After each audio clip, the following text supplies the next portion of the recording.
ఆంధ్రప్రదేశ్ 16వ శాసన సభాపతిగా senior MLA చింతకాయల అయ్యన్న పాత్రుడు ఏకగ్రీవంగా ఎన్నికయ్యారు. ఆయన ఎన్నికను ప్రొటెం స్పీకర్ గోరంట్ల బుచ్చయ్య చౌదరి సభలో అధికారికంగా ప్రకటించారు. అనంతరం ఆయనను ముఖ్యమంత్రి చంద్రబాబు, ఉప ముఖ్యమంత్రి పవన్ కళ్యాణ్ సభాపతి స్థానంలో కూర్చోబెట్టారు. శుక్రవారం సాయంత్రం 5 గంటలకు నామినేషన్ల ప్రక్రియ ముగిసింది. ఒకే నామినేషన్ దాఖలైనందున అయ్యన్న పాత్రుడి ఎన్నిక ఏకగ్రీవమైంది. అనకాపల్లి జిల్లా నర్సీపట్నం నియోజకవర్గం నుంచి ఎమ్మెల్యేగా ప్రాతినిధ్యం వహిస్తున్న అయ్యన్న పాత్రుడికి 4 దశాబ్దాలకు పైగా రాజకీయ అనుభవం ఉంది. 1983 టీడీపీ ఆవిర్భావంతో రాజకీయాల్లోకి ప్రవేశించిన ఆయన ఒకసారి ఎంపీగా పనిచేశారు. 10 సార్లు నర్సీపట్నం నుంచి పోటీ చేసి 7 సార్లు గెలిచారు. ఇప్పటి వరకు 5 ప్రభుత్వాల్లో మంత్రిగా పనిచేసిన అనుభవము ఆయనకుంది.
అసెంబ్లీలో అత్యంత సీనియర్ సభ్యుల్లో అయ్యన్న పాత్రుడు ఒకరని సీఎం చంద్రబాబు అన్నారు. అందరి ఆమోదంతో ఏకగ్రీవంగా ఎన్నిక కావడం సంతోషమన్నారు. ఇక ఎన్టీఆర్ పిలుపుతో 25 ఏళ్ల వయసులో అయ్యన్న రాజకీయాల్లోకి వచ్చారని, 7 సార్లు ఎమ్మెల్యేగా, ఒకసారి ఎంపీగా ఎన్నికయ్యారన్నారు. ఏ పదవి ఇచ్చినా వన్నె తెచ్చారు. 60 ఏళ్ల వయసు ఉన్న అయ్యన్న ఇప్పటికీ ఫైర్ బ్రాండేనని, నీతి నిజాయితీ నిబద్ధతను పుణికి పుచ్చుకొని రాజకీయాలు చేశారని అన్నారు. ఇక మనందరిపై పవిత్ర బాధ్యత ఉందని గుర్తుంచుకొని సమర్థవంతంగా పనిచేస్తే గౌరవం దానంతటా అదే వస్తుంది అన్నారు. మనం ఒకసారి చూస్తే ఎప్పుడూ పోరాట యోధుడు, రాజీ పడని నాయకుడు, ఒక విశిష్టమైనటువంటి లక్షణాలుండే వ్యక్తి. తెలుగు రాష్ట్రాల్లో ఏ మారుమూల ఎవరిని అడిగినా అయ్యన్న పాత్రుడు గారిని గురించి చెప్తారు. 66 సంవత్సరాలు, ఇప్పుడు కూడా ఫైర్ బ్రాండే, చనిపోయే వరకు ఫైర్ బ్రాండ్గానే ఎక్కడ దాంట్లో రాజీనే లేదు. అదే మరి ఇంకొక పక్కన చూస్తే తనకంటూ ఒక ఇమేజ్. అదే సమయంలో లాయల్టీ ఫ్యాక్టరీలో కరుడు గట్టిన పసుపు యోధుడుగా పార్టీలో ఇంతవరకు ఉంటారు, ఎప్పటికీ ఉంటారు. అది ఆయన ప్రత్యేకత. నీతి, నిజాయితీ, నిబద్ధత ఇవన్నీ ఉణికిపుచ్చుకొని రాజకీయం చేశారు. 42 సంవత్సరాలు. ఇప్పుడు చాలామంది ఫస్ట్ టైం వచ్చేవాళ్ళు ఉన్నారు, కొంతమంది రెండోసారి వచ్చేవాళ్ళు ఉన్నారు. 42 సంవత్సరాలు ఒక నియోజకవర్గం అంటి పెట్టుకొని నర్చర్ చేసి 7 సార్లు గెలవడం అనేది ఒక అరుదైన అనుభవం. చాలామందికి 2-3 సార్లుగా ఫెట్టెక్కి వస్తుంది. అక్కడి నుంచి మనుషులు మారిపోతూ ఉంటాం. అలాంటి సందర్భంలో ఎప్పుడు కూడా రాజీ పడకుండా పనిచేశారు. 42 సంవత్సరాలుగా పసుపు జెండాను మోస్తూనే ఉన్నారు. పార్టీని కన్న తల్లిగా భావించే నాయకుడు, పోరాట యోధుడు. ఎప్పుడు కూడా రాష్ట్రంలో అభివృద్ధి చేయడమే కాకుండా ఉత్తరాంధ్ర అభివృద్ధి కోసం, ప్రత్యేకంగా విశాఖపట్నం అభివృద్ధి కోసం ఎనలేని కృషి చేసిన నాయకుడు అయ్యన్న పాత్రుడు గారని చెప్పి కూడా నేను మీకు తెలియజేస్తున్నాను. ఇంకొక పక్కన ఉత్తరాంధ్ర సుజల స్రవంతి, విశాఖపట్నం, విజయనగరం, శ్రీకాకుళం నీళ్లు కావాలి, గోదావరి నీళ్లు రావాలి, ఆ ప్రాంతం కూడా బాగుపడాలి, మా కరువు ప్రాంతానికి నీళ్లు కావాలని వెనకబడి క్యాబినెట్ మినిస్టర్గా దాన్ని శాంక్షన్ చేయించిన వ్యక్తి అయ్యన్న పాత్రుడు గారు. దానికి మనస్ఫూర్తిగా అభినందిస్తున్నాను. ఆంధ్రప్రదేశ్ అసెంబ్లీలో డిప్యూటీ సీఎంగా పవన్ కళ్యాణ్ తొలిసారి ప్రసంగించారు. అసెంబ్లీ స్పీకర్గా అయ్యన్న పాత్రుడిని ఎన్నుకున్న తరువాత స్పీకర్ను అభినందిస్తూ పవన్ మాట్లాడారు. తొలి స్పీచ్తోనే అదరగొట్టారు పవన్. సభ ఎలా ఉండాలో తన మనసులోని మాటలను తెలియజేశారు. సభాధ్యక్ష హోదాలో సభను ముందుకు తీసుకెళ్లాలని అయ్యన్నను కోరారు. ఇన్నాళ్లు అయ్యన్న వాడి వేడితో కూడిన మాటలు విన్నామని, ఇక నుండి అలాంటి మాటలు లేకపోయినా బాధ్యతతో మార్గం చూపించే మాటలు వింటామని అన్నారు. 2047 నాటికి ఏపీ ఉన్నతంగా ఉండాలి అంటే ఇప్పుడే దానికి పునాది వేయాలన్నారు పవన్. విభేదించడం, వాదించడం, చర్చకు మూల సిద్ధాంతాలని దూషణలు, కొట్లాటలు కాదన్నారు. ఈ విలువైన 5 ఏళ్ల రాబోయే తరాలకు దిశానిర్దేశం చేసేలా ఉండాలి. పశువు, పక్షి, చెట్టు అన్నీ కూడా బాగుండాలి అని కోరుకుంటున్నానని పవన్ ఆకాంక్షించారు. సమర్థవంతంగా నిర్వహించిన మీకు ఈ సభాధ్యక్షుడు ఈ స్పీకర్ స్థానంలో కూర్చోవడం నాకు చాలా ఆనందంగా ఉంది.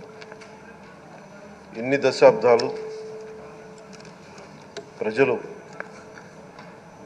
రాజకీయ జీవనంలో ఎన్ని దశాబ్దాలు ప్రజలు మీ వాడి వేడి చూశారు. మీకు కోపం వస్తే ఋషికొండను చెక్కినట్టు ప్రత్యర్థులకి పదునైన ఉత్తరాంధ్ర యాసలో గుండు కొట్టేస్తారు. ఒకటే బాధేస్తాం సార్, ఇకపైన మీకు తిట్టే అవకాశం లేకపోవడం. కానీ ఇక మీద సభలో ఎవరు తిడుతున్నా దాన్ని ఆఫ్ చేసే బాధ్యత మీ చేతిలోనే ఉంది. మీరే మైక్ ఆఫ్ చేయాలి. అంటే మా చిన్నప్పుడు నేను చూసేవాడు, ఒకసారి అల్లరి చేసే అబ్బాయిని క్లాస్ లీడర్ చేసేవాడు చిన్నప్పుడు మా స్కూల్లో. కానీ ఇన్నాళ్ళు ప్రజలు మీ వాడి వేడి పలుకులు, మీ ఘాటైన వాగ్దాటి చూశారు. ఈ రోజు నుంచి రాష్ట్ర ప్రజలు మీ హుందాతనం చూస్తారు. డిబేట్స్ వెనకాల దాక్కుని సంస్కారహీనమైన భాషలని, భావాలని రకరకాల మాధ్యాల్లో విరజిమ్ముతూ ఉంటారు. దాని నియంత్రణ మీ ఆధ్వర్యంలో ఇక్కడి నుంచే మొదలవ్వాలి. వాళ్ళు పెద్ద నాయకులు కావచ్చు, కార్యకర్తలు కావచ్చు, లేదా వాళ్ళకి ఎదురు తిరిగి ఒక ఒపీనియన్ చెప్పి ఎవరైనా సగటు మనిషి కూడా కావచ్చు, అది ఇక్కడతో ఈ రోజు నుంచి ఆగిపోవాలి అధ్యక్ష. అది మీ ఆధ్వర్యంలోనే మొదలవ్వాలి. గత ప్రభుత్వం తాలూకు సభ జరిగిన విధానం చూస్తే ఈ వ్యక్తిగత దూషణ ఇవన్నీ చాలా ఇబ్బంది పెట్టే ప్రజలు. ఈ రోజున వాళ్ళకి 11 సీట్లకు పరిమితం అయ్యారు. ఈరోజు లేరు, ధైర్యం లేదు వాళ్ళకి. విజయాన్ని తీసుకోగలిగారు కానీ ఓటమిని కూడా ధైర్యంగా కూర్చుకునే వాళ్ళకి స్థాయి లేదు. వాళ్ళకి పారిపోయారు ఇక్కడి నుంచి. భావంలో ఉండే తీవ్రత భాషలో ఉండాల్సిన అవసరం లేదు. భాష మనుషుల్ని కలపడానికి కానీ విడగొట్టడానికి కాదు. భాష విద్వేషం రేపడానికి కాదు, పరిష్కరించడానికి. ఎంత జటిలమైన సమస్య అయినా, భయంకర సమస్య అయినా చర్చల ద్వారా పరిష్కరించుకోవడానికి కానీ వివాదం సృష్టించడానికి కాదు. ఈ సభ ఉన్నది అందుకు. కానీ మనం చూసింది వాళ్ళ దగ్గర నుంచి బూతులతోటి, వ్యక్తిగత దోషులతోటి రాష్ట్ర పురోభివృద్ధిని ఆపేశారు. ఏపీ శాసనసభ స్పీకర్గా నర్సీపట్నం ఎమ్మెల్యే చింతకాయల అయ్యన్న పాత్రుడు ఏకగ్రీవంగా ఎన్నికయ్యారు. ఈ రోజు ఆయన స్పీకర్గా బాధ్యతలు చేపట్టారు. ఈ నేపథ్యంలో శాసనసభకు రాకూడదని వైఎస్పీ నిర్ణయించింది. స్పీకర్ బాధ్యతల స్వీకరణ కార్యక్రమానికి దూరంగా ఉండాలని వైఎస్ జగన్ భావించినట్లు సమాచారం. ఎన్నికైన సభాపతిని అధికార, విపక్ష నేతలు ఆయన స్థానంలో కూర్చోబెట్టడం సాంప్రదాయంగా వస్తోంది. ఇక ఎప్పటి నుంచో వస్తోన్న ఈ ఆనవాయితీకి జగన్ తిలోదకాలిచ్చారు. ఈ కార్యక్రమంలో పాల్గొనకుండా జగన్ వ్యక్తిగత పర్యటన పెట్టుకున్నారు. ఈ రోజు తాడేపల్లిలోని నివాసం నుంచి పులివెందుల వెళ్లారు. 3 రోజుల పాటు జగన్ పులివెందులలో ప్రజలకు అందుబాటులో ఉంటారని వైసీపీ వర్గాలు వెల్లడించాయి.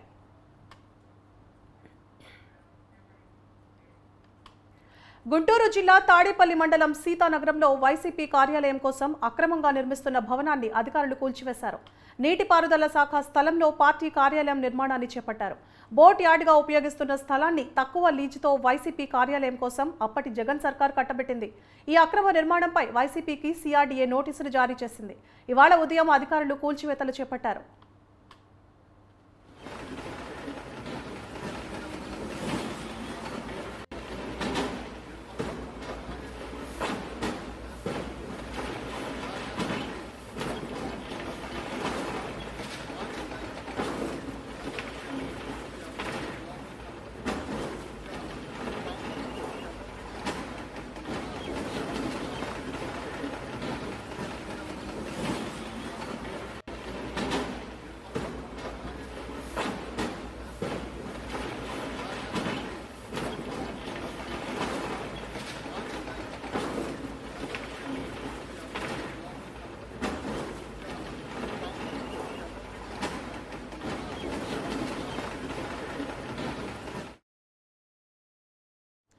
2019 ఎన్నికల్లో టీడీపీకి 23 సీట్లు వస్తే దేవుడు రాసిన స్క్రిప్ట్ అని వైసీపీ వారు హేళన చేశారని గుర్తు చేశారు ముఖ్యమంత్రి చంద్రబాబు.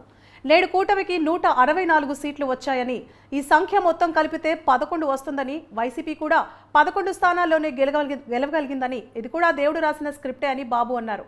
ఇక పవన్ ను అసెంబ్లీ గేటు కూడా తాకనీయమని విమర్శించారు. పోటీ చేసిన 21 స్థానాల్లో పార్టీని గెలిపించిన వ్యక్తి పవన్ అని అభినందించారు. ఎక్కడ తగ్గాలో ఎక్కడ గెలవాలో తెలిసిన వ్యక్తి పవన్ అని చంద్రబాబు కితాబునిచ్చారు. వైసీపీ వై నాట్ 175 అని చెప్పి 11 సీట్లు తెచ్చుకున్న పరిస్థితిని చూశామన్నారు. ఇక 15వ శాసనసభను కౌరవ సభగా టీడీపీ భావించిందని, 16వ సభను గౌరవప్రదమైన సభగా తీర్చిదిద్దాలని చంద్రబాబు అన్నారు. మీరందరూ కలిసి ఒక మంచి వ్యక్తిని, రాజకీయాల్లో గౌరవాన్ని కాపాడే వ్యక్తిని, పార్టీని నమ్ముకున్న వ్యక్తిని మీరు ఎన్నుకున్నారు. ఈరోజు మనందరం కూడా గుర్తుపెట్టుకోవాల్సింది, ఇక్కడికి వచ్చినప్పుడు అవతల పార్టీ వాళ్ళు కూడా మనం ఎగతాళి చేయాల్సిన అవసరం లేదు. ప్రజలు పనిష్మెంట్ ఇచ్చారు. ఇదే హౌస్లో నేను చూశాను. 23 సీట్లు మాకు వచ్చాయి. నేను బాధపడ్డాము. కానీ ప్రజాస్వామ్యాన్ని గౌరవించాలనే ఉద్దేశంతో ప్రజాస్వామ్యుతంగా పనిచేశాం. 23వ తారీఖు ఎన్నికల రిజల్ట్స్ వస్తే దాన్ని వక్రీకరించి 23వ తారీఖున దేవుడు రాసిన స్క్రిప్ట్ ఇది, మీకు 23 సీట్లు వచ్చాయని మాట్లాడారు.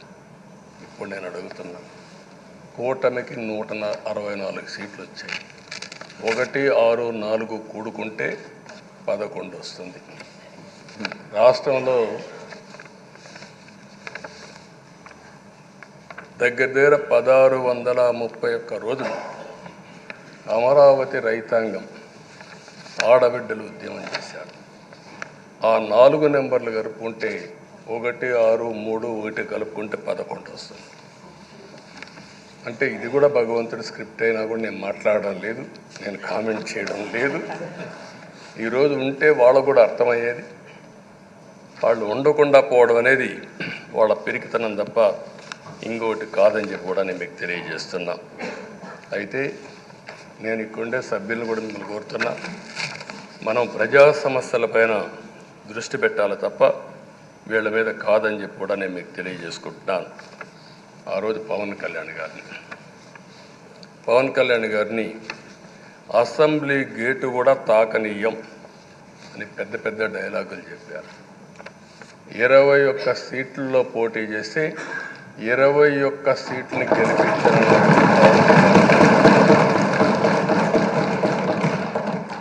వై నాట్ 175 అని చెప్పి 11 కూడా తెచ్చుకోలేని నాయకత్వం. అంటే ఏ విధంగా మాట్లాడారు అనేదానికి ఇది ఒక ఉదాహరణ. ఆ రోజు పవన్ కళ్యాణ్ గారు చాలాసార్లు, నేను కూడా అన్నాను, బయట చాలామంది అభినందించారు. ఎక్కడ తగ్గాలో తగ్గడం, ఎక్కడ గెలవాలనో గెలవడం నేర్చిన వ్యక్తి పవన్ కళ్యాణ్ గారు. దానికి ఈరోజు మనందరం కూడా గుర్తుపెట్టుకోవాల్సింది, రాజకీయాల్లో సుదీర్ఘమైన రాజకీయాల్లో ఉన్నాం. మొత్తం కలిసి 16వ సభ. మీ అందరికంటే సీనియర్ మోస్ట్ నేను. 8 + 1 9వసారి. అంటే 16 సభల్లో 16వ సభ 9 సభల్లో ఉన్నాను. అంటే అన్ని సభలను చూశాను. నా జీవితంలో ఎప్పుడూ చూడని సభ మొన్న జరిగిన సభ, 15వ శాసనసభ. కానీ ఇప్పుడు నేను కోరుకునేది మీ దగ్గర నుంచి, అది ఒక చెడు సభ కింద, ఒక కౌరవ సభ కింద మనం భావించాం. కానీ అత్యున్నతమైన సభగా 16వ శాసనసభని నిర్వహించే బాధ్యత మనందరిపైన ఉంది. గౌరవప్రదంగా నిర్వహించాలి. అదే సమయంలో ఇక్కడుండే ప్రతిపక్షాల దృష్టిలో పెట్టుకొని కాదు, 24 గంటలు మనం ప్రజలతో ఉండాలి. ప్రజాప్రభుత్వంగా, ప్రజలకు జవాబుదారితనంగా ఉండాల్సిందిగా నేను మిమ్మల్ని. గుడివాడ మాజీ ఎమ్మెల్యే కొడాలి నానిపై టీఎన్ఎస్ఎఫ్ రాష్ట్ర అధికార ప్రతినిధి పొట్లూరి దర్శిత్ ఫైర్ అయ్యారు. విజయవాడలోని ఎంపీ కార్యాలయంలో ఆయన మీడియాతో మాట్లాడుతూ సీఎం చంద్రబాబు నాయుడు కుప్పంలో గెలిచిన జగన్మోహన్ రెడ్డిని అధికారం నుంచి దించినా శాశ్వతంగా రాజకీయ సన్యాసం చేస్తానన్న కొడాలి నానికి రాజకీయాలు మాట్లాడే నైతిక హక్కు లేదన్నారు. కొడాలి నాని రాజకీయ సన్యాసం చేయాలి లేదా క్షమాపణలు చెప్పాలంటూ డిమాండ్ చేశారు. ఈరోజు వైసీపీ నాయకులు దాడుల గురించి మాట్లాడుతుంటే దెయ్యాలు వేదాలు వల్లిస్తున్నట్లు ఉన్నాయి అని పేర్కొన్నారు. గతంలో అనేక సార్లు వైసీపీ నాయకులు టీడీపీ కార్యకర్తలపై దాడులు చేశారు అని గుర్తు చేశారు. నమస్కారం. ఆంధ్రప్రదేశ్ రాష్ట్రంలోనే ఒక నీచ భాషా నిపుణుడిగా పేరు పొంది మరి ఎంతో ఖ్యాతి ఉన్నటువంటి గుడివాడ ప్రాంతానికి అపఖ్యాతిని తీసుకొచ్చి తన పరాభవంతో ఆయన బుద్ధి తెచ్చుకోవాల్సినటువంటి కొడాలని తన పరాభవం నుంచి కూడా గుణపాఠం నేర్చుకోకుండా ఇంకా ఇష్టం వచ్చినట్టుగా పిచ్చి పిచ్చి ప్రేలాపనలు పెట్టడం అనేది నిజంగా ఒక ఎంతో బాధాకరం. కొడాలని నిన్నగా మొన్న ప్రెస్ మీట్కి వచ్చి మళ్ళీ రాజకీయాలు మాట్లాడుతా ఉన్నాడు. నేను ఈ సందర్భంగా అడుగుతాను, రాజకీయాలు మాట్లాడే నైతిక హక్కు నీకు ఎక్కడిదని ఈ సందర్భంగా కొడాలని అడుగుతాం. ఎందుకంటే చంద్రబాబు నాయుడు గారు కుప్పంలో గెలిచినా లేదు జగన్మోహన్ రెడ్డిని అధికార పీఠం నుంచి దించిన శాశ్వతంగా రాజకీయ సన్యాసం చేస్తానని చంద్రబాబు నాయుడు గారి బూట్లు దుడుస్తానని రాష్ట్రం వదిలి వెళ్ళిపోతానని శపథాలు చేసినటువంటి కొడాలని ఏమాత్రం సిగ్గుశాలం లేకుండా మళ్ళీ మీడియా ముందుకు వచ్చి రాజకీయాలు మాట్లాడటం అనేది నీకు తగదు అని కూడా నేను ఈ సందర్భంగా తెలియజేస్తాను. మరి అదే విధంగా గతంలో కూడా కొడాలని అనేక సార్లు చెప్పాడు, మా అన్న సింహం సింగిల్ గా వస్తుందని చెప్పి సింగిల్ సింహం డైలాగులు చెప్పడం కూడా జరిగింది. ఈ సందర్భంగా నేను ఒకటే తెలియజేస్తా ఉన్నా కొడాలని, సింహం ఎప్పుడు వేటకు వచ్చినా సరే ఓడిపోదు, వేటాడే వెళ్తుంది. అది వేటకు వచ్చి చచ్చిపోయింది అంటే అది సింహం కాదు, గ్రామ సింహం. కాబట్టి ఇప్పటికైనా ఈ పరాభవంతో సింహానికి గ్రామ సింహానికి తేడా. తాడేపల్లిలోని వైసీపీ కార్యాలయం కూల్చివేత ఘటనపై ఆ పార్టీ అధినేత వైఎస్ జగన్మోహన్ రెడ్డి స్పందించారు. ఆంధ్రప్రదేశ్లో చంద్రబాబు రాజకీయ కక్ష సాధింపు చర్యలకు దిగారని ట్విట్టర్ వేదికగా మండిపడ్డారు.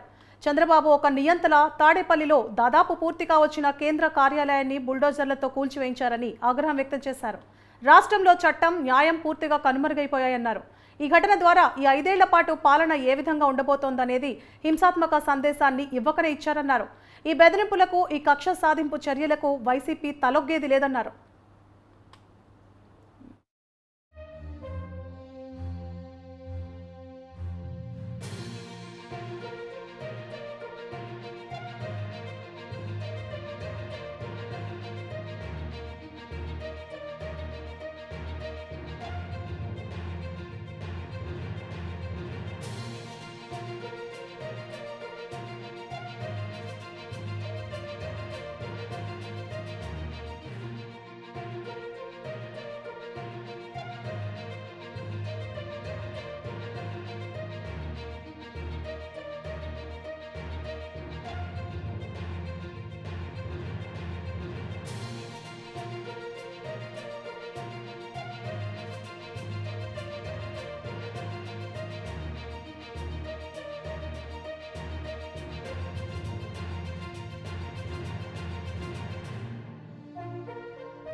విశాఖలోని ఎండాడలో వైసీపీ కార్యాలయానికి జీవీఎంసీ అధికారులు నోటీసులు అంటించారు. ఎండాడలోని సర్వే నెంబర్ 175/4లో 2 ఎకరాల స్థలంలో అనుమతులు లేకుండా నిర్మాణాలు చేశారని జీవీఎంసీ అధికారులు అభ్యంతరం వ్యక్తం చేశారు. అయితే ఇప్పటికీ వైసీపీ 2 ఎకరాల్లో నిర్మాణాలు పూర్తి చేసింది. దీంతో వివరణ ఇవ్వాలంటూ జీవీఎంసీ అధికారులు వైసీపీ కార్యాలయానికి నోటీసులు అంటించారు.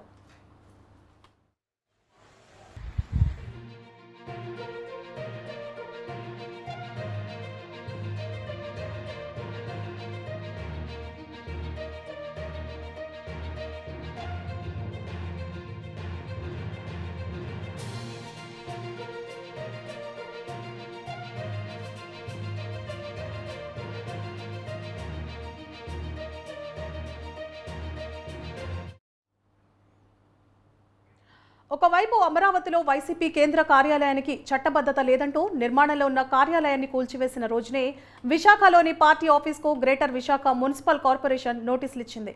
అమరావతిలో నిర్మాణాలు కూల్చివేత పూర్తయిన వెంటనే విశాఖ పార్టీ కార్యాలయానికి నోటీసులు ఇవ్వడం ఆసక్తికరంగా మారింది. 5 ఏళ్ల పాటు అధికారంలో ఉన్న వైసీపీ కనీసం అనుమతులు లేకుండా కార్యాలయాలను ఎలా నిర్మించారనేది ఇప్పుడు హాట్ టాపిక్ గా మారింది. వారం రోజుల్లోపు సరైన వివరణ ఇవ్వకపోతే తదుపరి చర్యలు తీసుకుంటామని అధికారులు తెలిపారు. ఇక ఇదే అంశంపై మరింత సమాచారాన్ని మా regional head Chandu Visakha Endada YCP కార్యాలయం నుంచి అందిస్తారు. రైట్, ఉత్తరాంధ్రలో వైఎస్ఆర్సీపీ పార్టీకి సంబంధించి ఏవైతే పార్టీ కార్యాలయాలు ఉంటాయో అది విశాఖలో ఎండాడలో ఉన్నటువంటి వైసీపీ పార్టీ కార్యాలయం, అలాగే అనకాపల్లిలో ఉన్నటువంటి వైసీపీ పార్టీ కార్యాలయానికి జీవీఎంసీ టౌన్ ప్లానింగ్ అధికారులు అయితే నోటీసులు జారీ చేశారు. నిర్మాణాలన్నీ కూడా అక్రమంగా ఉన్నాయి, తక్షణం మేము ఇచ్చే నోటీసుకి సమాధానం చెప్పాలంటూ కూడా జీవీఎంసీ అధికారులు నోటీసులు అయితే జారీ చేశారు. దీనికి సంబంధించి పూర్తి స్థాయిలో విశాఖ ఎండాడ పార్టీ కార్యాలయం అయితే ఉన్నాం. మన వెనకాల ఇప్పుడు మనం చూస్తూనే ఉన్నాం. విశాఖ ఎండాడ దగ్గర ఏదైతే 2 ఎకరాల్లో నిర్మించినటువంటి వైసీపీ పార్టీ కార్యాలయం ఉంది. దీనికి సంబంధించి టౌన్ ప్లానింగ్ అధికారులు అయితే ఈ పార్టీ కార్యాలయానికి వచ్చి తెల్లవారి వచ్చి నోటీసులు అయితే జారీ చేయడం జరిగింది. ఏదైతే బిల్డింగ్ ఉందో ఇప్పుడు మనకు కనిపించిన బిల్డింగ్కి నోటీసులు కూడా అంటించడం జరిగింది. ఏదైతే ఉందో ఈ నిర్మాణం పూర్తిగా ప్లాన్ లేకుండా కొంత ఈ నిర్మాణంలో కొన్ని అక్రమాలు జరిగాయి, దీనిపై వివరణ ఇవ్వాలంటూ కూడా అధికారులు అయితే నోటీసులు జారీ చేశారు. దీనిపై ఇప్పుడే మనం చూస్తూనే ఉన్నాం. గుడివాడ అమర్నాథ్ ఎవరైతే ఉన్నారో మాజీ మంత్రి గుడివాడ అమర్నాథ్ ఇక్కడికి రావడం జరిగింది. వచ్చి ఆ నోటీసులని ఏవైతే ఉన్నాయో గోడకు అంటించిన నోటీసులు కూడా తీసుకొని ఆయన ఇప్పుడు మీడియా అంతటికీ కూడా వివరణ ఇవ్వడం జరిగింది. అయితే మేము సక్రమంగా ప్లాన్ తీసుకున్నాం, ప్లాన్ తీసుకున్న తర్వాత కట్టాం, కాకపోతే జీవీఎంసీలో కాకుండా విఎంఆర్డీఏలో మేము ప్లాన్ అప్లై చేసాం, ప్లాన్ అప్లై చేసిన తర్వాత కూడా మేము మొన్నే డబ్బులు కట్టామంటున్నారు. అయితే ఏదైతే ఉందో ఇదంతా కూడా నిర్మాణంకి సంబంధించిన కూడా అనుమతులన్నీ కూడా దొడ్డిదారులో మంజూరు అయ్యాయి, కొన్ని అనుమతులు అయితే మంజూరు కాలేదంటూ కూడా జీవీఎంసీకి వచ్చిన ఫిర్యాదుల మేరకు అధికారులు అయితే పూర్తిగా వివరణ కావాలని చెప్పి ఈరోజైతే నోటీసులు జారీ చేశారు. మరోవైపు మనం చూసుకున్నట్లయితే ఇప్పుడు ఏదైతే మాజీ మంత్రి ప్రెస్ మీట్లో కూడా మనం చూడొచ్చు, దీనికి సంబంధించి మేము పలానా తేదీలో ఫిబ్రవరిలో మేము అనుమతులు తీసుకున్నాం, విఎంఆర్డీఏలో అప్లై చేసాం, కాకపోతే జీవీఎంసీ నుంచి అనుమతులు రావాలని చెప్పి జీవీఎంసీ కూడా అనుమతుల కోసం దరఖాస్తు చేశాం. దీనికి సంబంధించి సుమారు 30 లక్షల రూపాయలు కూడా మేము డబ్బులు కట్టామంటూ కూడా చెప్తున్నాం. అయితే 30 లక్షల రూపాయలు అనేది కూడా 2023 అంటే మొన్న కట్టారు డబ్బులు. అయితే నిర్మాణం అనేది కూడా ఎప్పటి నుంచో కూడా జరుగుతూ ఉంది. అంటే ఎప్పటి నుంచో జరుగుతున్న నిర్మాణం నిన్న కాక మనం డబ్బులు కట్టడం ఏంటంటూ కూడా కొంతమంది ప్రశ్నిస్తున్న సందర్భం కూడా కనిపిస్తూ ఉంది. మరోవైపు తాడేపల్లి ప్యాలెస్ను కూడా ఇదే తాడేపల్లికి సంబంధించి వైసీపీ పార్టీ కార్యాలయం ఏదైతే ఉందో దాన్ని కూడా పూర్తిగా కొట్టివేశారు. ఇదంతా కూడా రెడ్ బుక్ రాజకీయం జరుగుతుంది. రాష్ట్రంలో అంబేద్కర్ రాజ్యాంగం లేదు, రెడ్ బుక్ రాజ్యాంగం అంతా కూడా నడుస్తుందంటూ కూడా గుడివాడ అమర్నాథ్ కూడా ఆరోపిస్తున్న సందర్భం కూడా కనిపిస్తుంది. అయితే ఏదేమైనప్పటికీ కూడా ఈ నిర్మాణాలపై మాకు ఇచ్చే ఏదైతే ఉందో లెటర్లకు సంబంధించి పూర్తి స్థాయిలో మేము చట్టపరంగా ముందుకు వెళ్తాం. వైసీపీ కార్యకర్తకు సంబంధించి ఏదైతే ఉందో మా పార్టీ కార్యాలయం మాకు గుడి లాంటిది, మా గుడికి సంబంధించి ఎవరైనా ఎటువంటి దేనికైనా మేము ముందుకు వెళ్తాం. ఎంత విపత్కర పరిస్థితినైనా మేము ఎదుర్కొంటాం, ప్రతి కార్యకర్తకు కూడా అండుగా ఉంటాం అంటూ కూడా మాజీ మంత్రి గుడివాడ అమర్నాథ్ కూడా చెప్తున్న సందర్భం అయితే కనిపిస్తుంది. మరోవైపు దీనికి సంబంధించి పూర్తి స్థాయిలో అధికారులు ఇచ్చే ఏదైతే నోటీసులకు సంబంధించి వివరణ ఏ విధంగా ఇస్తారు, లేకపోతే న్యాయపరంగా పోరాటం చేస్తారా, అధికారులు ఇచ్చే నోటీస్కి ఏ విధంగా వివరణ ఇస్తారా అనేది కూడా ప్రశ్నార్థంగా మిగిలింది. చూస్తున్నానండి న్యూస్ 360 కెమెరా పర్సన్ సతీష్తో చందు, విశాఖపట్నం. పల్నాడు జిల్లా దాచేపల్లి మండలం కేసరపల్లిలో తాగునీరు కలుషితం వల్ల అనారోగ్యం పాలైన వారికి ప్రైవేట్ ఆసుపత్రిలో చికిత్స కొనసాగుతుండగా ఈరోజు మరో 3 ఆసుపత్రిలో చేరారు. విషయం తెలుసుకున్న జిల్లా వైద్య శాఖ అధికారి కేసరపల్లి గ్రామాన్ని సందర్శించారు. నీటిని టెస్టింగ్ కోసం పంపించగా ఎటువంటి ఇబ్బంది లేదని రిపోర్ట్ అందినట్లు అధికారులు తెలిపారు. ఇక బోర్ పాయింట్ల వద్ద శుభ్రపరిచి తగు జాగ్రత్తలు తీసుకోవాలని గ్రామ సర్పంచ్కి వైద్య అధికారులు సూచించారు. మా ఊర్లో కలుషిత వాటర్ తాగడం వల్ల నిన్న 15 మంది ఆసుపత్రికి పోయారు. ఇవాళ మా నాన్నగారు రాత్రి 3 గంటలకు తీసుకొచ్చారు. మా నాన్నగారికి ఎక్కువ ఇరిగేషనల్ వాంతుల ద్వారా హాస్పిటల్ పాలేదు. ప్రభుత్వం దీన్ని చర్చలు తీసుకోవాలని. ఎంతమంది చేరుకు మొత్తం 15 మంది పైగా ఇంకా 5 ఉన్నారు, 20 మంది పైగా ఉన్నారు. ఇంకా తెలియని కేసులు ఇంకా చాలా ఉన్నాయి. ఎస్సీ కాలనీ దేనికి అందరికీ నమస్కారం అండి. మనకి గత 2 రోజులుగా మన కేసానపల్లి విలేజ్లో ఎస్సీ కాలనీలో ఈ డయేరియా కేసులు, ప్రతిసార వ్యాధి కేసులు నమోదవుతున్నాయని రిపోర్ట్ మాకు వచ్చింది మా విజిలెన్స్ హెల్త్ డిపార్ట్మెంట్కి. సో దాని వార్తను అనుసరించి మేము ఇక్కడ మెడికల్ క్యాంప్ అనేది మనం ఇక్కడ ఎస్టాబ్లిష్ చేయడం జరిగింది ఎస్సీ కాలనీలో. సో దగ్గర ఇప్పటిదాకా మాకు ఒక 11 కేసుల దాకా రిపోర్ట్ అయినాయి. సో 11 కేసులు కూడాను బాగున్నాయి. అంటే వాళ్ళకి అడ్మిషన్లో 11 మంది దాకా ఉన్నారు మాకు. ఈరోజు మార్నింగ్ వరకు తీసుకుంటే సో అందరూ బాగున్నారు. కాకపోతే ఏంటంటే మనకి ఒకళ్ళిద్దరు అంటే ఒక పేషెంట్కి ఒక నాగమ్మ పేషెంట్ కొద్దిగా ఆల్రెడీ ఆమె కొద్దిగా కిడ్నీ డిసీజ్ ఉంది కాబట్టి కొద్దిగా యూరిన్ తక్కువగా వస్తుందన్న ఉద్దేశంతో ఆమెను యాక్చువల్లీ ఈరోజు చూసుకొని ఆమెని అవసరమైతే మనం నర్సాపేటకు కానీ గుంటూరు కానీ పంపిద్దామని ఆలోచిస్తున్నాం. మిగతా వాళ్ళందరూ ఇప్పటి వరకు తీసుకుంటే అందరూ స్టేబుల్గా ఉన్నారు. విజయవాడలో బీసీ సంక్షేమ వసతి గృహాన్ని మంత్రి సవిత రాత్రి ఆకస్మిక తనిఖీ చేశారు. విద్యార్థులతో మాట్లాడిన ఆమె హాస్టల్లో అందిస్తున్న భోజనం, హాస్టల్లోని మౌలిక సదుపాయాల గురించి అడిగి తెలుసుకున్నారు. హాస్టల్ పరిసరాలను, భోజనశాల, వంటగదులను మంత్రి పరిశీలించారు. పరిశుభ్రతపై ప్రత్యేక దృష్టి పెట్టాలని అధికారులను ఆదేశించారు. అనంతరం విద్యార్థులతో కలిసి మంత్రి భోజనం చేశారు. ఆహార పదార్థాల నాణ్యతపైన ఆరా తీశారు. విద్యార్థులు నిద్రించే రూములు, వారు ఉపయోగించే మరుగుదొడ్లు పరిశుభ్రంగా లేకపోవడంతో వార్డెను మంత్రి సవిత మందలించారు.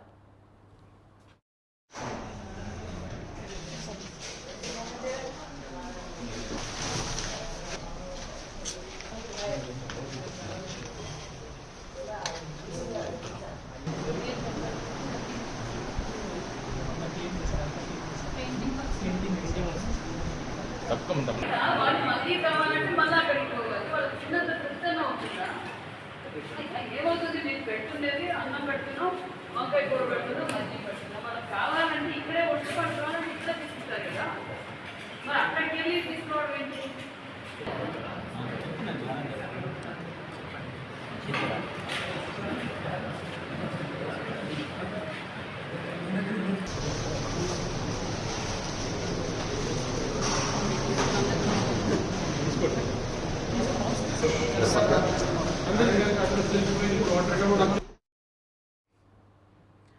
తూర్పు గోదావరి జిల్లా దేవరపల్లి మండలం చిన్నాయగూడెం గ్రామంలో గ్రామస్తులు ఆందోళనకు దిగారు. గ్రామంలోని ఎస్ఆర్ఎస్ హోటల్లో పాచిపోయిన చికెన్, రైస్ పెడుతూ ప్రజల ప్రాణాలతో చెలగాటమాడుతున్నారని గ్రామస్తులు ఆరోపించారు. ఆగ్రహంతో ఎస్ఆర్ఎస్ హోటల్లోకి వెళ్లిన గ్రామస్తులు ఫ్రిడ్జ్లో నిల్వ ఉన్న చికెన్, పలు రకాల ఐటమ్స్ను కింద పడేశారు. ఫుడ్ సేఫ్టీ అధికారులు తనిఖీలు నిర్వహించకపోవడం వల్లే ఇలాంటి ఘటనలు జరుగుతున్నాయని గ్రామస్తులు ఆందోళన చేశారు.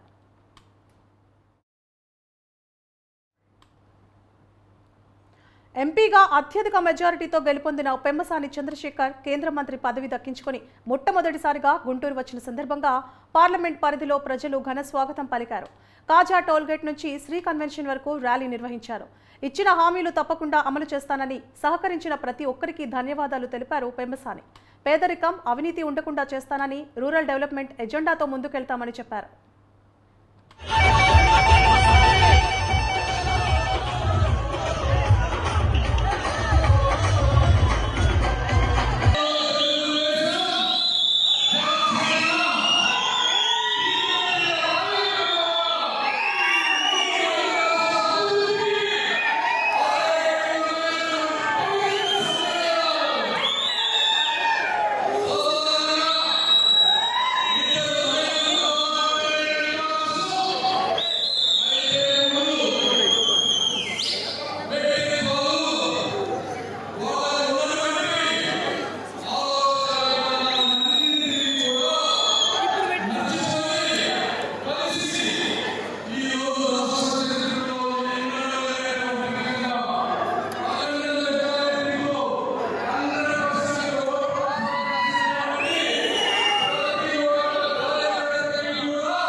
కాకినాడ జిల్లా సావర్లకోట మండలం వేట్లపాలెం గ్రామంలో డయేరియా విజృంభిస్తోంది. వాంతులు, విరోచనాలతో గ్రామంలో 13 మంది చికిత్స పొందుతున్నారు.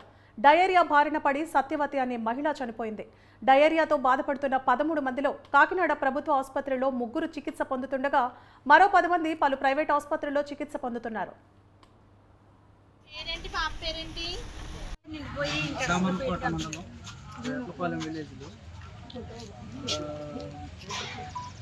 ఏదైతే మనకి జొన్నగడ్డ ఈ సీజనల్గా మనకి డయేరియా లాంటి కేసెస్ ఐడెంటిఫై అవుతూ ఉంటుంది. అట్లాగా ఒక 8 మందికి వామిటింగ్స్, తర్వాత మోషన్స్ అవ్వడం జరిగింది లాస్ట్ 2 days నుంచి.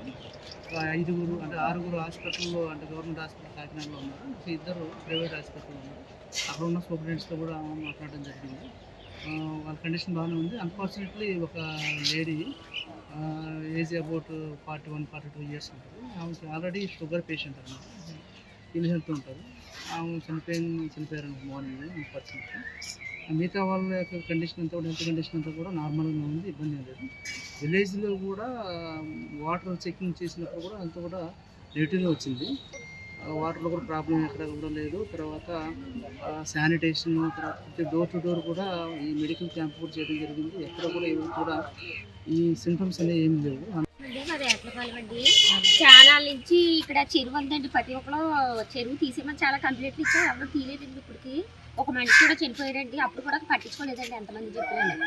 దీనివల్ల ఇప్పుడు వ్యసనాలు వచ్చి చాలా మంది చచ్చిపోతారు తయారుగా ఉన్నారు, కానీ ఇప్పుడు ఇంకా యాక్షన్ తీసుకోలేదండి. దీని మీద ఎలాగోలా మీరే ట్రై చేసి కొంచెం ఆ చెరువు పూసి బాధ్యత తీసుకోవాలి. మనిషి కూడా చనిపోయిందండి, ఎవరు పట్టించుకుంటలేదు. డ్రైనేజీలు కూడా బాగాలేదండి, 5 సంవత్సరాల నుంచి చెప్పినా ఎవరో పట్టించుకుంటలేదండి. ఈ వాంతి వ్యసనాలు వచ్చి అక్కడికక్కడే బాగుంటలేదండి. ఎలాగోలాగి చూడాలని కోరుకుంటున్నాను.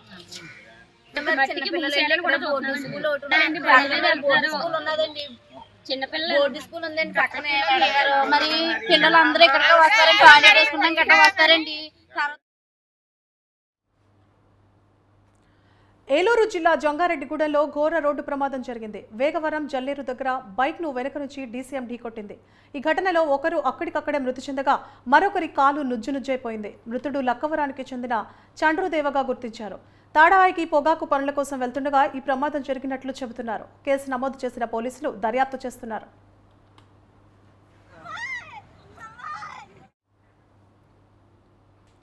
అనకాపల్లి జిల్లా నరసాపురం దగ్గర ఉన్న నావల్ బేస్ కంపెనీలో విధులు నిర్వహిస్తున్న నావల్ బేస్ ఉద్యోగి మారుతి రోడ్డు ప్రమాదంలో చనిపోయారు.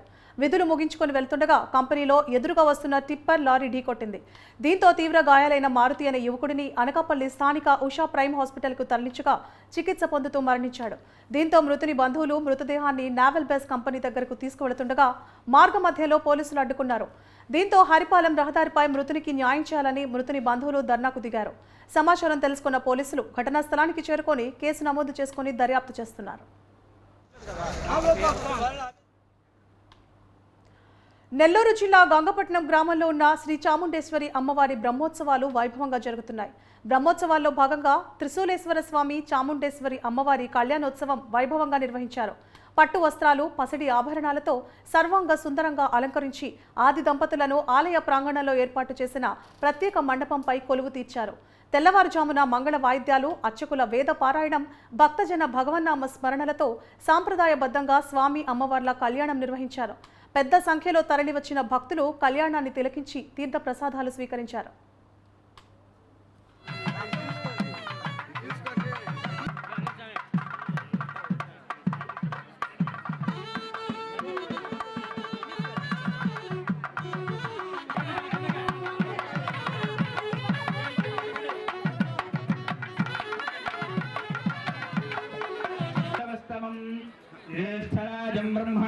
బ్రహ్మణస్పద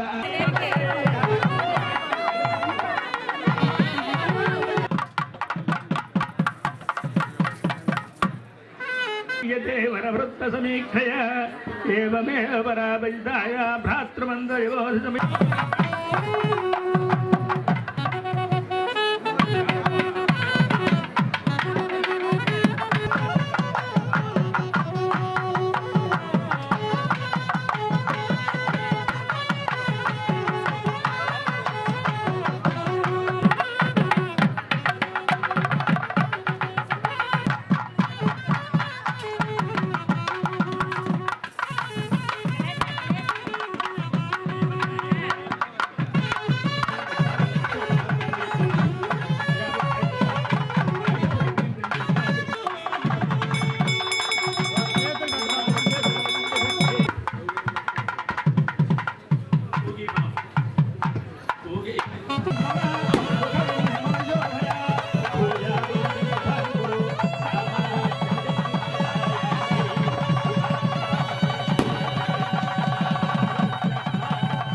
సింధు కావేర్యో జలేస్మిన్ సన్నిధిం కరో కావేరీ తుంగభద్రా చ కృష్ణవేణ్యా చ గౌతమి భాగీరథి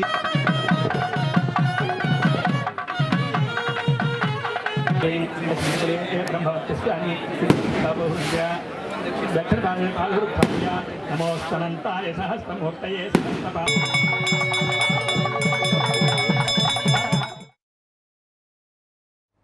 బాపట్ల జిల్లా వేటపాలెం మండలం రామాపురం సముద్ర తీరంలో నిన్న రాకాసి అలల తాకిడికి గల్లంతైన 4 యువకులలో ఈరోజు మరో 2 మృతదేహాలు సముద్రం ఒడ్డుకు కొట్టుకువచ్చాయి. నిన్న రామాపురం సముద్రం ఒడ్డుకు తేజ కిషోర్ల మృతదేహాలు కొట్టుకురాగా నేడు వాడరేవు సముద్రం ఒడ్డున నితిన్ అమల్ రాజ్ అనే మరో 2 యువకుల మృతదేహాలు కొట్టుకువచ్చాయి.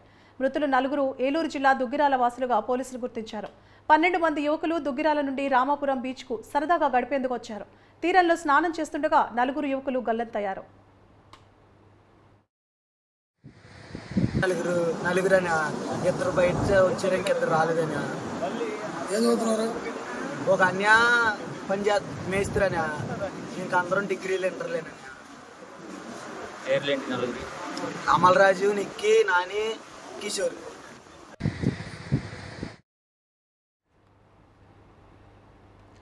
వన్యప్రాణులను సంరక్షించేందుకు అటవీ శాఖ ఎంతో కృషి చేస్తోందని దోర్నాల ఫారెస్ట్ రేంజర్ విశ్వేశ్వరరావు అన్నారు. ప్రకాశం జిల్లా డోర్నాల నుండి శ్రీశైలం క్షేత్రానికి వెళ్లే రహదారిలో ప్లాస్టిక్ వాడకాన్ని నిషేధించడంపై కఠిన చర్యలు తీసుకుంటున్నట్లు చెప్పారు. డోర్నాల నుండి ప్రత్యేక వాహనాలలో విలేకరులకు జంగల్ సఫారీలో ప్రత్యేక ట్రిప్ను ఏర్పాటు చేశారు. వన్యప్రాణుల సంరక్షణ కోసం ఏర్పాటు చేసిన ప్రాంతాలను వివరించారు. అటవీ ప్రాంతాల్లో వన్యప్రాణుల కోసం ప్రత్యేకంగా నీటి కుంటలను ఏర్పాటు చేశామని, విద్యుత్ లేని ప్రదేశాలలో సోలార్ సప్లైతో మోటార్లను బిగించి మూగజీవాలకు నీటిని అందిస్తున్నామన్నారు.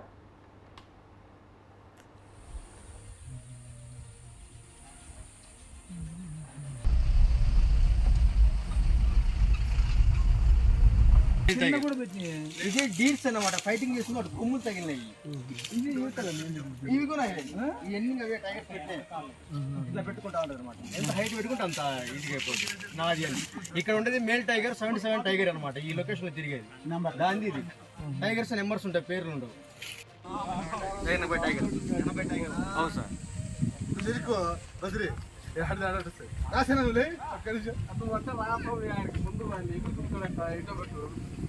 కొంచెం బ్యాక్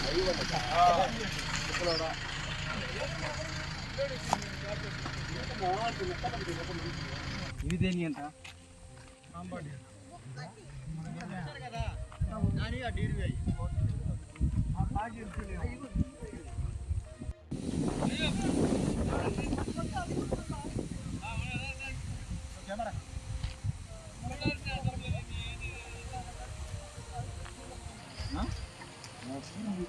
మళ్ళీ వాటిలో వాళ్ళకి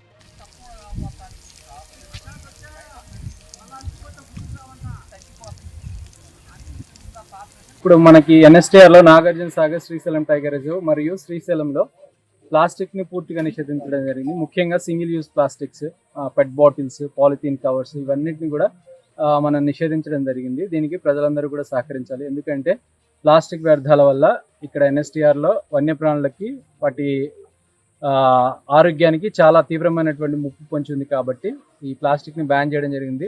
అదేవిధంగా ప్రభుత్వము జీవోఎంఎస్ నెంబర్ 11 ఫిబ్రవరి 6, 2024 మనకి ఇవ్వడం జరిగింది. దాని ప్రకారం ఒక కమిటీని ఫామ్ చేసి ఆ కమిటీకి నిర్దిష్టమైన చర్యలు తీసుకోవాల్సిందిగా అధికారాలు ఇవ్వడం జరిగింది. ఆ కమిటీ ఎన్ఎస్టీఆర్కి వెళ్ళేటువంటి మార్గాలన్నింటిలో కూడా ప్లాస్టిక్ని నిషేధించడం జరిగింది. సో తద్వారా మనము లింగాలగట్టు చెక్ పోస్ట్ కానీ, దోర్నాల్లో ఉన్నటువంటి గణపతి చెక్ పోస్ట్ వద్ద కానీ ప్లాస్టిక్ బాటిల్స్ని పూర్తిగా మనము ప్రయాణికుల నుంచి సేకరించి వాటి స్థానేన మనము గ్లాస్ బాటిల్స్ ఇవ్వడం జరుగుతుంది. కాబట్టి దీన్ని ప్రయాణికులందరూ కూడా గమనించి మనకి వన్యప్రాణుల సంరక్షణకు మరియు ప్లాస్టిక్ ఫ్రీ ప్లానెట్కు అందరూ కూడా పూర్తి సహకారం మద్దతునివ్వాలనేసి అటవీ శాఖ కోరుతున్నాం. నా పేరు Shaik Abdul Jabbar, forest beat officer, Tummalabailu beat, Chintala section, Dornal range అని. ఇప్పుడు మనం ఇక్కడ ఉన్నది ఎంక్లోజర్ అనమాట, టైగర్ స్పాటెడ్ డిట్స్ ఎంక్లోజర్ అనమాట. 1 హెక్టార్లో దుక్కులు తీసుకొచ్చి వదిలిపెట్టడం జరిగింది. మొత్తం ఇక్కడ 32 దుక్కులు ఉన్నాయి. ఫస్ట్ టైం తీసుకొచ్చినవి 41 అయితే దాంట్లో నుంచి 26 రిలీజ్ చేశారు. ఇప్పుడు మళ్ళీ కొత్తగా 15 తీసుకొచ్చి వదలడం జరిగింది 9వ తారీఖు. ఉద్దేశం ఏంటంటే టైగర్కి ఏంటంటే ఏపీ కేబినెట్ ఈ నెల 24న సమావేశం కానుంది. సోమవారం ఉదయం 10 గంటలకు తొలి కేబినెట్ సమావేశాన్ని కూటమి ప్రభుత్వం నిర్వహించనుంది. ప్రభుత్వ ప్రాధాన్యతలపై సీఎం చంద్రబాబు దిశానిర్దేశం చేయనున్నారు. ఎన్నికల్లో ఇచ్చిన హామీల అమలు, రాజధాని, పోలవరం నిర్మాణాలపై తొలి కేబినెట్లో కీలక చర్చ నిర్వహించే అవకాశం ఉంది.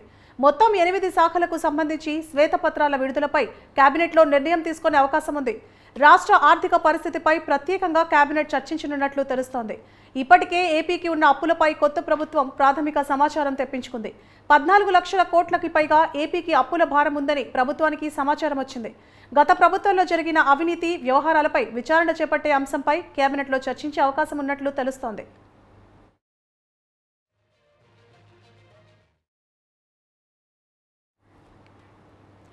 పల్నాడు జిల్లా సత్తెనపల్లి అయ్యప్ప స్వామి గుడి దగ్గర రోడ్డు ప్రమాదం జరిగింది. వేగంగా వస్తున్న ఆటో సైక్లిస్ట్ను ఢీకొట్టింది. దీంతో సైక్లిస్ట్ తలకు, చేతులకు తీవ్ర గాయాలయ్యాయి. గాయపడిన వ్యక్తి అయ్యప్ప స్వామి గుడిలో పనిచేసే గుమాస్తా వెంకట నర్సుగా గుర్తించిన స్థానికులు సత్తెనపల్లి ప్రభుత్వ ఏరియా ఆసుపత్రికి తరలించారు.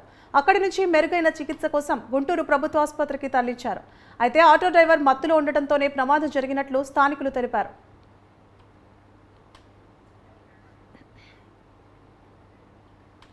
తాడేపల్లిలోని నివాసం నుంచి మాజీ సీఎం జగన్ సతీమణి రోడ్డు మార్గం గుండా గన్నవరం విమానాశ్రయానికి చేరుకున్నారు. గన్నవరం విమానాశ్రయం నుంచి ఆమె ప్రత్యేక విమానంలో పులివెందుల బయలుదేరి వెళ్లారు.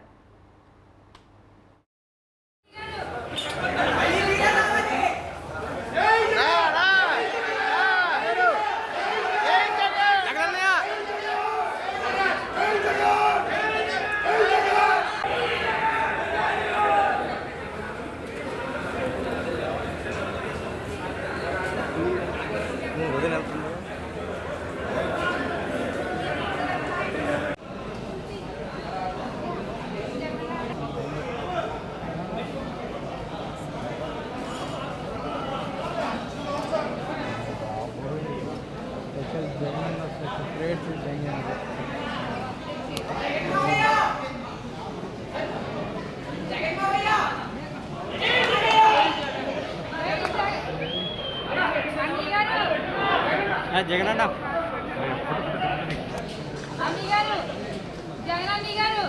జగనన్న జగనన్న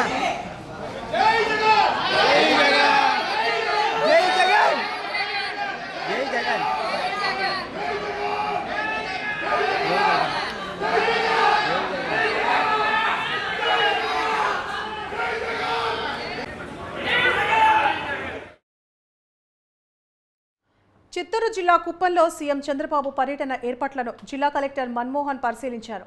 ఈ నెల 25, 26 తేదీల్లో కుప్పంలో సీఎం చంద్రబాబు పర్యటనకు ఎలాంటి ఆటంకాలు లేకుండా చూడాలని అధికారులను ఆదేశించారు. కుప్పం నియోజకవర్గంలోని పలు ప్రాంతాలను కలెక్టర్ మన్మోహన్ స్వయంగా పరిశీలించారు. సిబ్బందికి పలు సూచనలు చేశారు.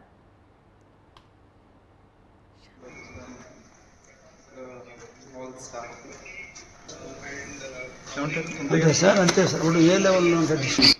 హెచ్ఓడీస్ ఉంటారు 50 మంది, 4 మండలాలు, 4 ఎంపీడీఓస్, మున్సిపల్ కమిషనర్స్, తహసీల్దార్స్, వాళ్ళు ఎవరైనా తెచ్చుకుంటే సపోర్టింగ్ స్టాఫ్.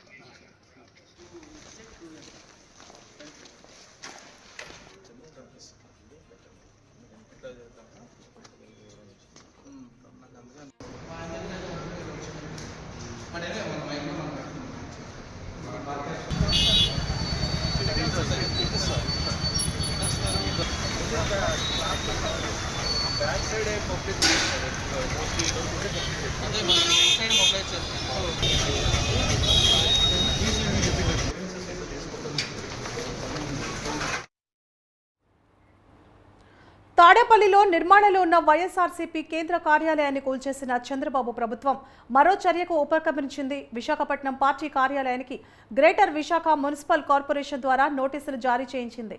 ఈ నోటీసుల సంగతి తెలిసి మాజీ మంత్రి గుడివాడ అమర్నాథ్ అక్కడికి చేరుకున్నారు. పార్టీ కార్యాలయానికి అంటించిన నోటీసులను తొలగించారు. విశాఖ రూరల్ చినగదిలి ఎండాడ వద్ద గత ఏడాది సెప్టెంబర్లో వైఎస్ఆర్సీపీ కార్యాలయం ప్రారంభించారు.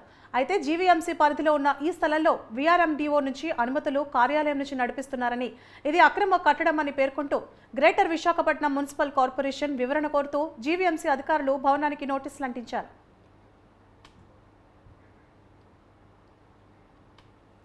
తిరుచానూరు పద్మావతి అమ్మవారి తెప్పోత్సవాలు వైభవంగా ముగిశాయి. 5 రోజుల పాటు జరిగిన తెప్పోత్సవాల్లో చివరి రోజు గజవాహనంపై అమ్మవారు దర్శనమిచ్చారు.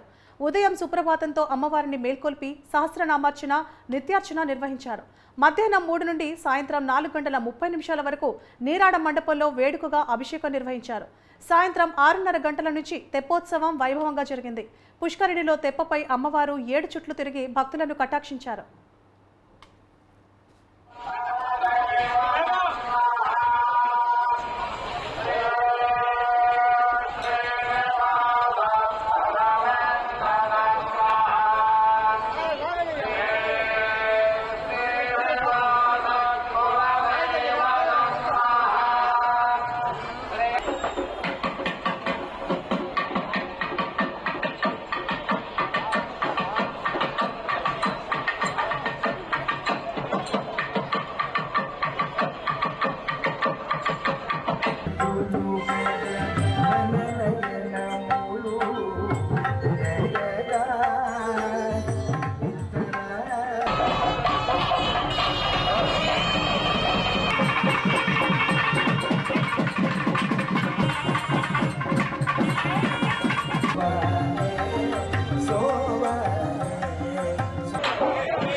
नमः శ్రీ పద్మావతి తాళ్ళవారి వార్షిక తెప్పోత్సవాలు రంగరంగ వైభవముగా ప్రారంభమై ఆఖరి దశకు చేరినది.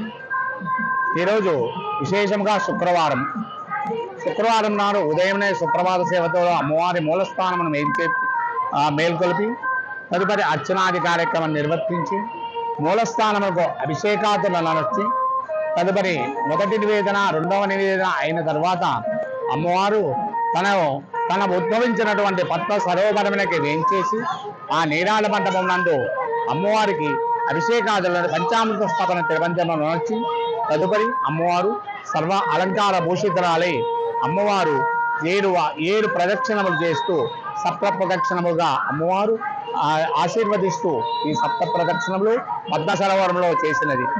తదుపరి అమ్మవారు గరుడ వాహనం మీద ఊరేగింపు చేస్తూ తనను స్వామిని చూసినటువంటి అనుభూతి ప్రజలందరికీ కలుగునట్టు ఆశీర్వాదం చేస్తూ సుఖ సంతోషాలతో, ఆయురారోగ్యాలతో, అష్టైశ్వర్యాలతో పిలదూగుతూ ప్రజలందరూ సుఖశాంతులతో ఉండాలని ఆశీర్వదిస్తూ అమ్మవారు ఊరేగింపు జరిగినది.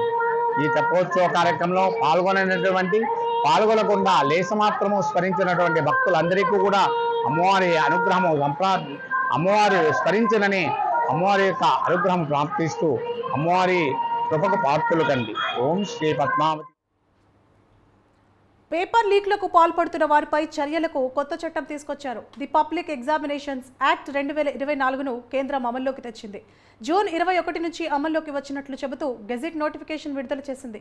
ఈ ఏడాది ఫిబ్రవరిలో చట్టం చేసిన ఎన్నికల హడావిడి మొదలు కావడంతో అమలు తేదీని ప్రకటించలేదు. ఎవరైనా చట్టవిరుద్ధంగా పరీక్ష పేపర్లను అందుకున్నా, ప్రశ్నలు జవాబులను లీక్ చేసినా, పరీక్ష రాసేవారికి అనుచితంగా సాయం చేసినా కఠినంగా శిక్షించనున్నారు. కంప్యూటర్ నెట్వర్క్ ట్యాంపరింగ్ చేసిన, నకిలీ పరీక్షలు నిర్వహించిన, నకిలీ ప్రవేశ పరీక్ష కార్డులు జారీ చేసిన నేరంగా పరిగణిస్తారు. బాధ్యులకు 5 నుంచి 10 ఏళ్ల వరకు జైలు శిక్ష, ₹1,00,000 వరకు జరిమానా విధించడానికి చట్టంలో వీలుంటుంది. వ్యవస్థీకృత నేరానికి పాల్పడినట్లు రుజువైతే వారి ఆస్తులను జప్తు చేస్తారు. పరీక్ష నిర్వహణకు అయిన ఖర్చు కూడా వసూలు చేస్తారు. ఇక నుంచి పేపర్ లీకేజ్ కేసులను ఈ చట్టం కింద నమోదు చేయనున్నారు.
ఇవి నా ఊరు నా వార్తలో ఉన్న అప్డేట్స్. రేపటి కార్యక్రమంలో మళ్ళీ కలుసుకుందాం. Keep watching news 360. నిజం ఆలోచనను మారుస్తుంది.